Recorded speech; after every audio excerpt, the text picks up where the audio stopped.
Motivation and attitudes. Physiological concept of positive and negative feedback. Positive, increase production of product. Negative, works to decrease product. Negative feedback is put into place to inhibit production of product. Instincts, arousal, needs, drives, drive reduction and cognitive theories. Motivation asks the question why. 5 schools of thought. Evolutionary, role instincts play in motivation. Think about baby, cries, sleep, eats. Basic instincts all humans have. Drive reduction theory, drives versus needs. Need is lack or deprivation that will energize the drive, or aroused state. That drive is what will reduce the need. Maintains homeostasis. X need for water, driven by thirst, doing push-ups is means to fulfill drive for water. Or sleeping. Optimum arousal theory, people want to reach full arousal/alertness. Why people go to amusement parks. Drive to get full arousal and natural high. Cognitive, thought processes drive behavior. Maslow's hierarchy of needs, we want to satisfy needs in particular order. Why we use a pyramid. In reality, all schools are related. Maslow's hierarchy of needs. A pyramid. Needs must be fulfilled from bottom to top. 1. Physiological food, water, breathing, sleep. Essential to survive. 2. Safety of employment, health, resources, property. Can only be fulfilled after physiological needs are met. 3. Love, need to belong, intimacy, love. Social needs. 4. Self-esteem, feel confident and sense of achievement, recognition. Respect. 5. Self-actualization, one reaching their maximal potential, achieving the most one can be. Differs from person to person. Incentive theory. Reward, intangible or tangible, is presented after an action. Associating positive meaning to a behavior. X doing well at work is getting promotion. Or intangible, job satisfaction. Incentive for team is winning a game and recognition. Studies have shown is if reward is given immediately, chance of it happening again is higher. If person isn't rewarded, less likely to do again. Positive reinforcement is done through continuous positive stimulation. Removal of a punishment would be negative reinforcement, not what incentive theory is focused on. Skinner, most distinguished incentive theory psychologist, said person will more likely do action that's positively received, and less likely to do action that is negatively received. Biological and sociocultural factors, food, sex, and drugs. Many factors that regulate our intake of food, sex, and drugs. 2 categories, biological and socioculture. Food. Biological, hypothalamus sends positive signal to stomach, when full sends leptin to tell us we're full. Another one is insulin. Brain can detect level of insulin to see amount of sugar and fat store in blood. Metabolism rate. Genetic predisposition to our weight, influenced by parents. Socioculturally, eat for different occasions, time, desire, appeal, availability. Sex investigated by Master and Johnson. Biological, sexual response cycle. First part of cycle is excitement phase, marked by increased heart rate, BP, etc. Second is plateau. Then orgasm. Fourth is resolution. They noticed activity was related to testosterone for women and men. Also have genetic predisposition to sexuality, found by looking at homosexuality. Socioculturally, age, cultural, stimulus, emotions, and desires to procreate or not. Drugs.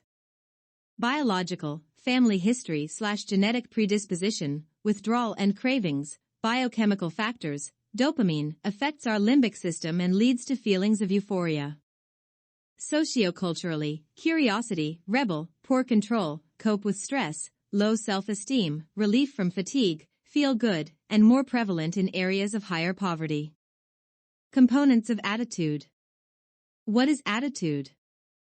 A learned tendency to evaluate things in a certain way, people, events, objects. 3 components: affective, emotional, behavioral, how we act or behave towards object/subject, cognitive component, form thoughts/beliefs, and our knowledge. Called the ABC model of attitude. I love yoga because I get to meditate and I believe it helps me relax, so I will go to class each week. I love yoga is emotional, I believe it helps me relax is cognitive, and behavioral is I will go to class each week. I am frightful of roller coasters and believe they are stupid, so I will be on the carousel. Affective, I am frightful, behavioral is I will be on the carousel, and cognitive is I believe they are stupid. Attitudes influence behavior. For theories that answer question, how do our attitudes influence behavior? 1.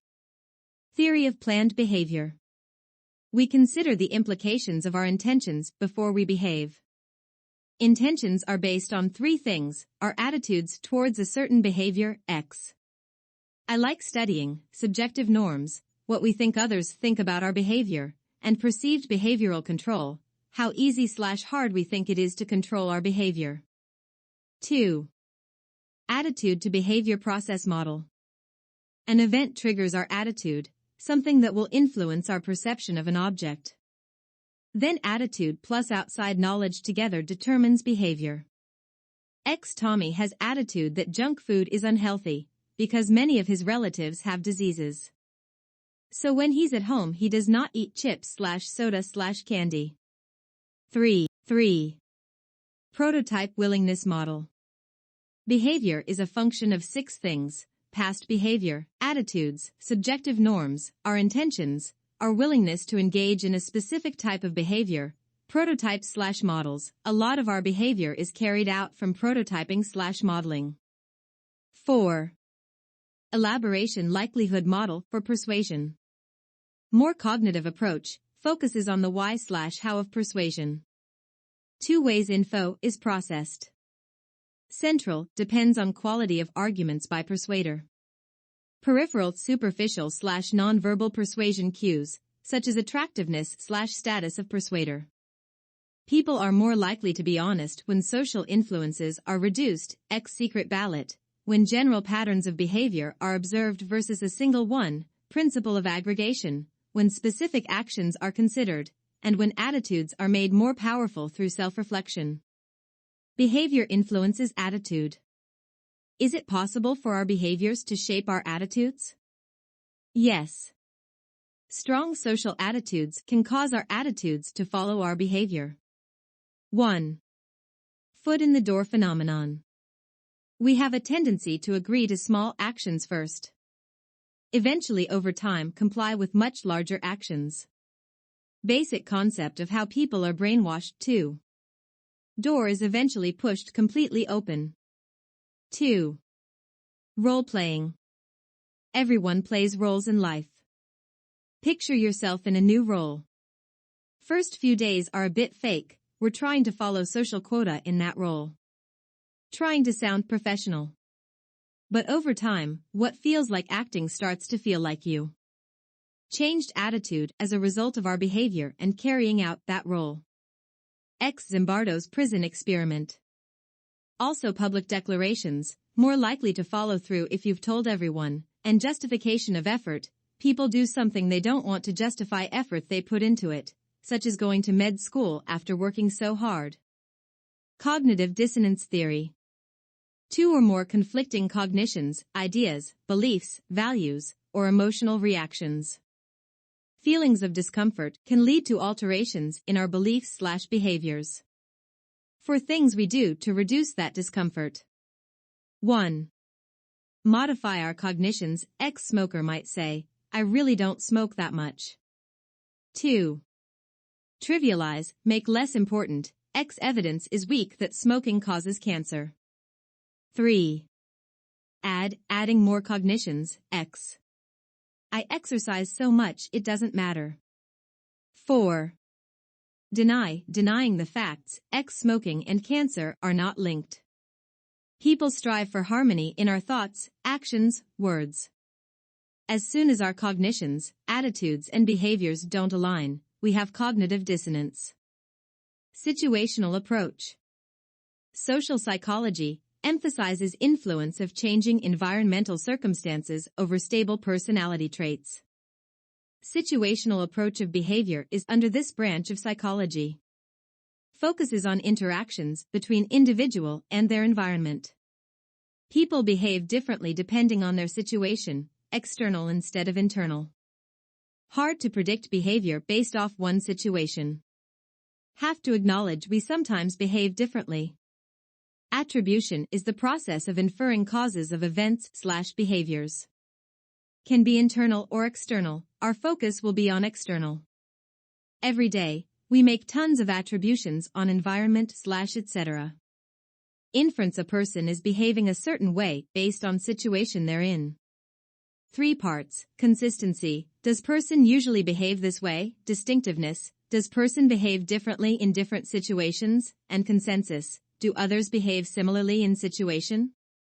If yes to last 2, then we know situation is influencing their behavior. If person is consistent in all situations, then maybe not environment, and more internal. From